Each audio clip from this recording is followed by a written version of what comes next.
नमस्कार मंडळी, आज बनवलं होतं मालवणी पद्धतीतलं माशाचं सार.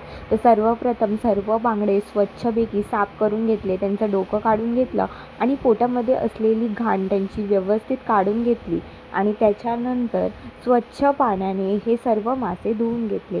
त्यानंतर माशाच्या डोक्याचं सार आम्ही बनवतो. तर त्यामध्ये लाल मिरची, लसूण आणि खोबरं घालून त्याची एक पेस्ट तयार करून घेतली. हे आपलं मेन वाटण असणार आहे, ज्यापासून साराला छान अशी टेस्ट येणार आहे. मग त्यामध्ये सर्व माशाचे डोके टाकून घेतले. एका पातेल्यामध्ये तेल टाकलं, त्यामध्ये थोडीशी लसूण टाकली आणि ती छान अशी तेलामध्ये परतून घेतली. लसूण परतल्यानंतर हे जे वाटण आपण तयार केलं होतं ते सर्व त्यामध्ये टाकून दिलं आणि ते छान असं पाणी घालून मिक्स केलं. पाणी घालून मिक्स केल्यानंतर त्याला उकाडा येण्यासाठी ठेवून दिला. उकाळी आल्यानंतर आपलं माशाचं सार हे व्यवस्थित तयार होतं. वरून कोथिंबीर टाकली आणि ते ठेवून दिलं साईडला. दुसऱ्या साईडला मासे फ्राय करायचे होते. मग त्यामध्ये आगळ टाकला, मीठ टाकला आणि मस्तपैकी मिक्स केले.